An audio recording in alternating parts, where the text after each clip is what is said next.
On this edition, Andre Greipel and his newfound love for the classics. At the end it comes down to the final. I mean, you can call me 3 in the night and I do you 1800 watts possibly, but this is not the goal in doing races like Flanders. We find out what it's like to be the centre of attention with Peter Sagan around Classics season and what it takes to win.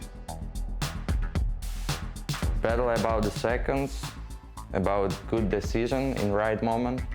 Okay, you have to be concentrated for 5 hours and it's not easy. Yeah, it could be game, but it's real game. It's not in PlayStation. But first, we're at the Women's World Tour talking to former winners of the Tour of Flanders.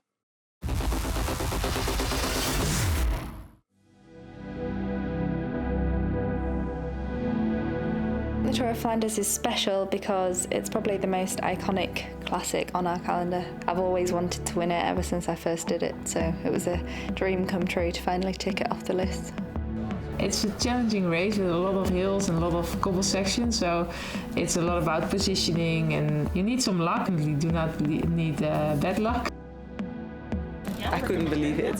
It was my first big race actually that I did win, and then right away Tour of Flanders, so yeah, that was a goosebumps on the finish line, yeah.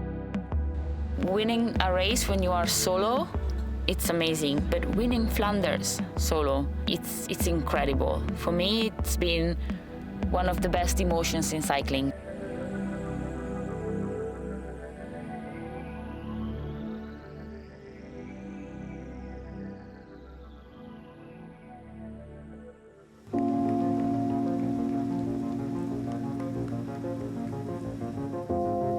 It's unlike any other race that you're elbowing people from kilometre zero. You want to be in good position because every little last drop of energy that you save will build towards the opportunity to win the race.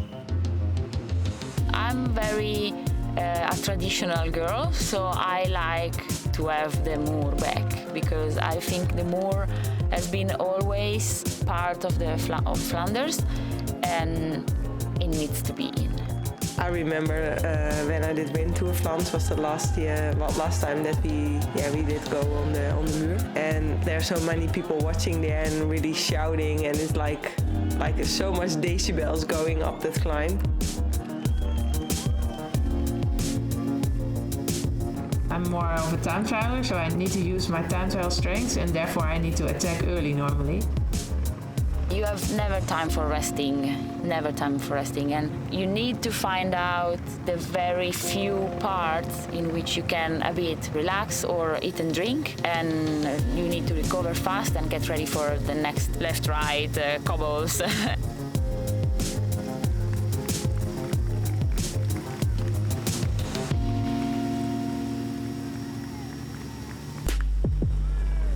You need to survive the cobbles as a group, so you need to enter at the front to avoid any crashes that will happen or people dropping their chains or whatever. You need to be first onto the cobbles. If you only think that is painful, you will never get over. It's fun on the cobbles. You just have to push and try to make your bike float over the stones, and you just go.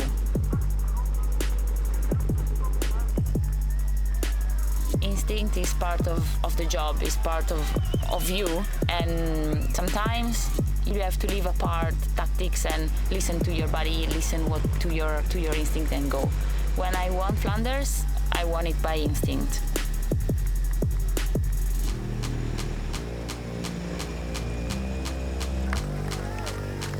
The Oude Quaermont is very crucial, I think, in the race. It's got kind of a red flag or a star next to it on my bath tape every time we race there because it's kind of one of the last launching pads for an attack. If you're on your knees at the bottom of that, then it feels just like forever. It's a long drag. You pass through this mass of people cheering for you, and the only thing I don't find very nice is the smell of beer and sausages.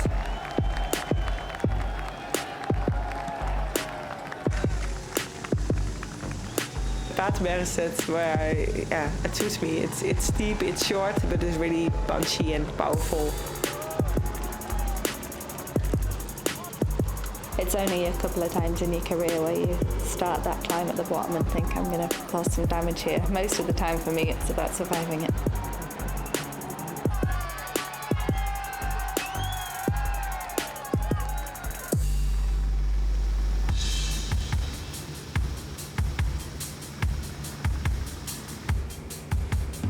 The final of the Tour of Flanders is very much a numbers game. The whole race is narrow and twisty and steep and hard, and then the finish is just 20k or 15k straight and nothing really going on. But also I think that makes it really fun because still a lot can happen there. Only the very tough ones are winning the race or are to the front. I think for that reason it's one of the most beautiful races in the calendar. There aren't lucky winners. You need to be better than the rest when they're at their very best. It's kind of all the elements are against you and you get through it and you are able to say you've won one of the biggest races.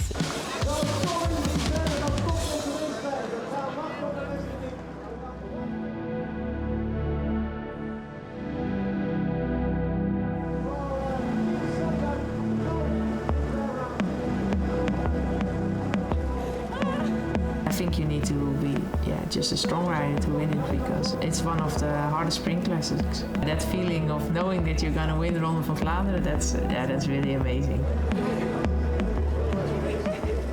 Corinne Rivera! Congratulations, Corinne!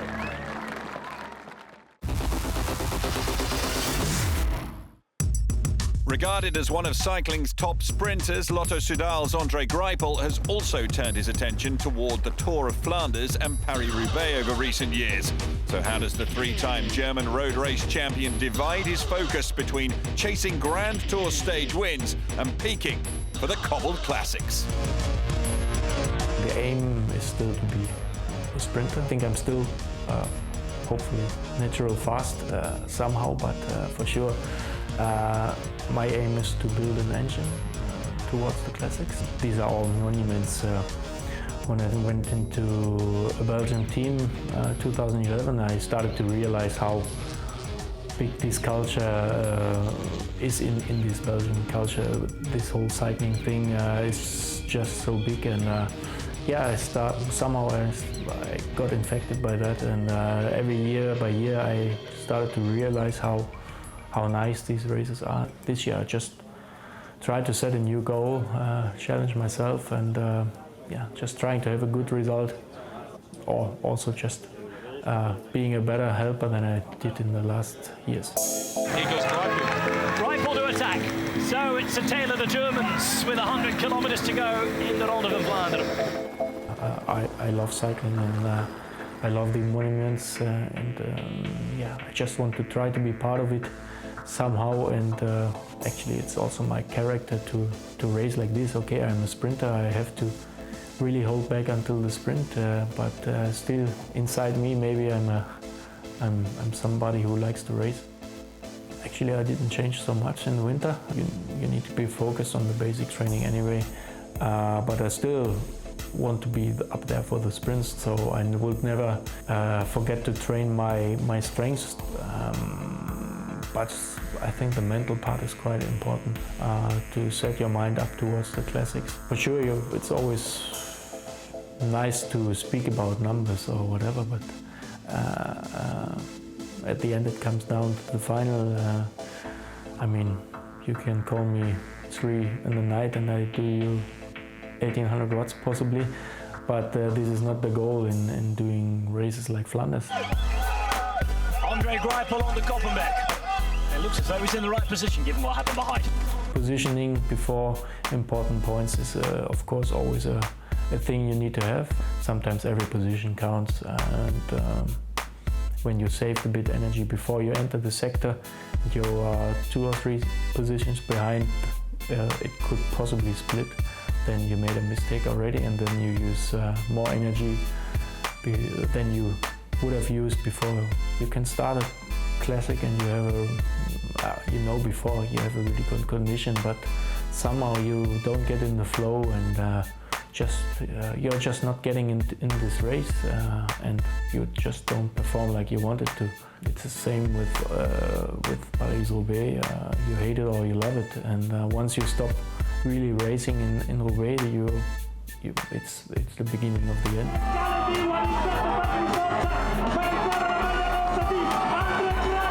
I think I will be always a sprinter. I mean, Mother Nature gave me this fast twitching muscles, so this will be still my aim. As long as I don't see anyone faster in my team, I still try to be there for the sprints, and I think the team also still counts on me to be there for the sprints, and that's why I think I also get the support, but I don't see a reason why I shouldn't combine the classics towards sprinting in the Tour de France. As Andre Greipel goes to attack it, listen to the cheers.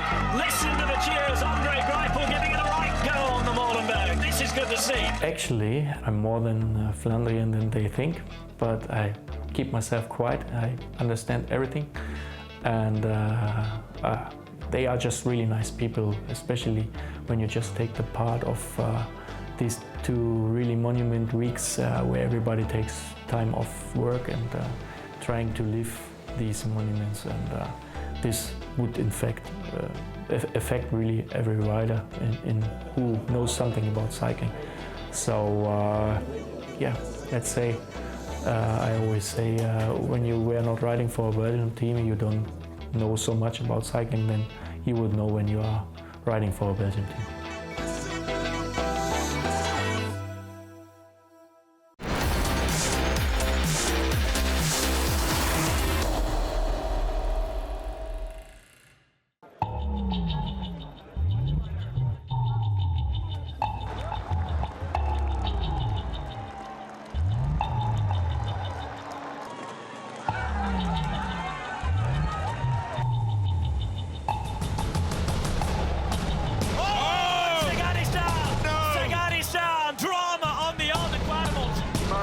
Sagan en Van Avermaet in de kop. En ook onze naaste ligt erbij.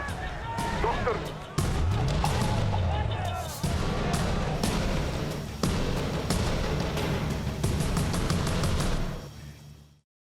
Does it surprise you how much media attention you get?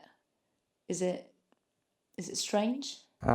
Well, strange, I don't know, because I had also a lot of dreams when I was kid and young, and all the people found some motivation in life. Somebody found this motivation, I don't know, in the music, somebody in the gym, somebody in some kind of sport, somebody, you know, in speaking with people, somebody just follow the cycling because they like it, and it's not strange. Everybody, we have something what we like.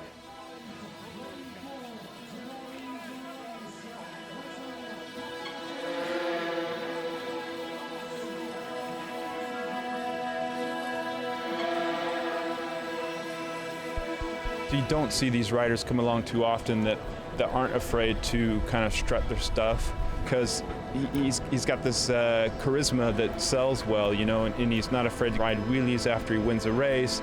He's not afraid to make a joke, put out little YouTube videos of him dancing as John Travolta in Greece. You know, we love this sort of stuff, and the general public grabs onto that too. He's an image that many people associate with cycling, and so he's a showman. The character from Peter is nearly the same, private and also when he is to interviews or to the races.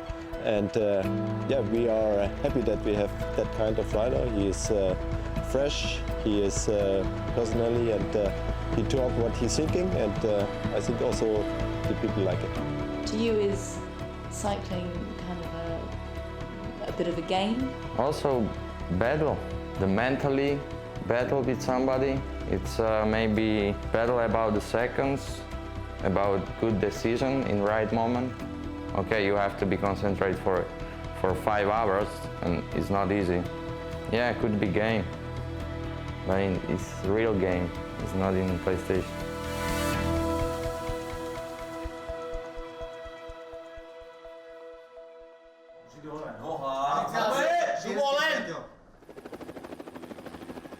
I was standing on the Via Roma when Peter Sagan attacked on the Poggio, and it felt like an earthquake.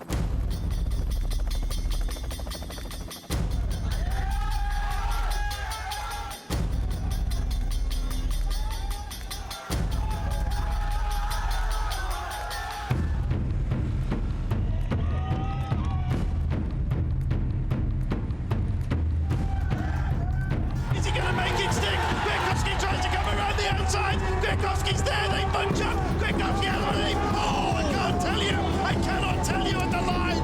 That was incredible. That's one of those things in cycling that's going to stand for a long time, because seeing the rainbow jersey attack on the Poggio, the way he did, he took it in his own hands and then rode all the way to the finish in San Remo pretty much on his own. That's the sort of ride that stands out in cycling. We may forget the winner years from now. I just remember that ride, the attack from the rainbow jersey Peter Sagan in the 2017 Milano San Remo. We talked about that before, and it was very important that we try something before, that we create a small group but will come to the finish line, and that's why it was a plan, and it works. Okay, we don't win, but that's a different story. You know, the things happening for some reason, for something. We don't know yet why, but maybe in the future you can realize that the bad what happened 1 month ago maybe was good for this. That is positive thinking.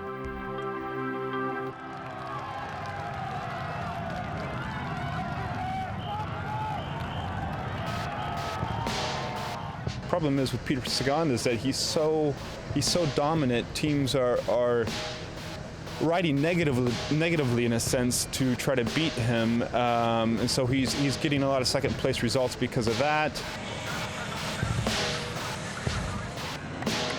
Well, you saw Sagan stopped working. There we go. In fact, 2 riders off the front now because Sagan's refusing to do the work himself. People should be looking at Greg Van Avermaet, because everybody's blinded by the rainbow jersey, and Greg Van Avermaet's running away with the classics this season. It's not a big difference between Peter and Greg, and also the other riders know Greg is one from the strongest. When you are the world champion, then all the guys looking to you, and also when you are a rider like Peter that have the potential to win a lot of races, not only classic races. If you win this year, you'll be the first double world champion and double Flanders champion. Lo dico? Sì, dillo. If, what does it mean, if?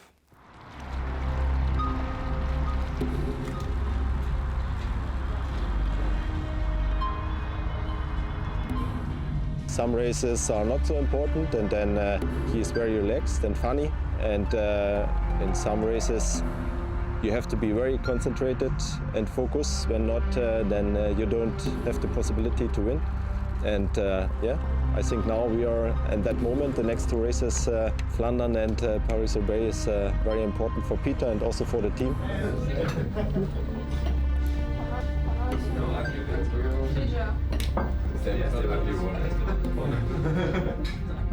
So 1 night before the Flanders or Roubaix, or 10 minutes before the Flanders or Roubaix, you still don't know what's gonna happen. That is how I see the things, and my point of view on the races is that don't lose energy about things what you don't know.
for Gilbert.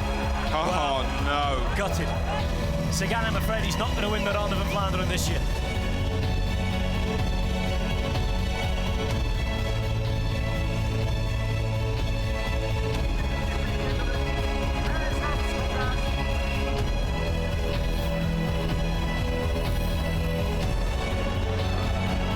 We miss a good result here in Flanders, and so we're looking forward for Roubaix. On Thursday we plan recon on the course, and yeah, another chance to win a monument.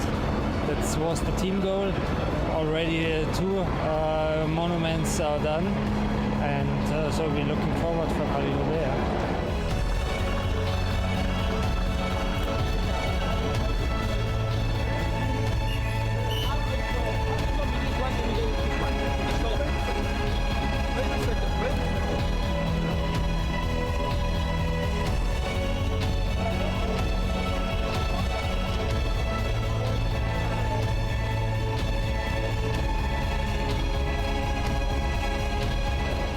Just our game, just game about win or lose, but then we continue again.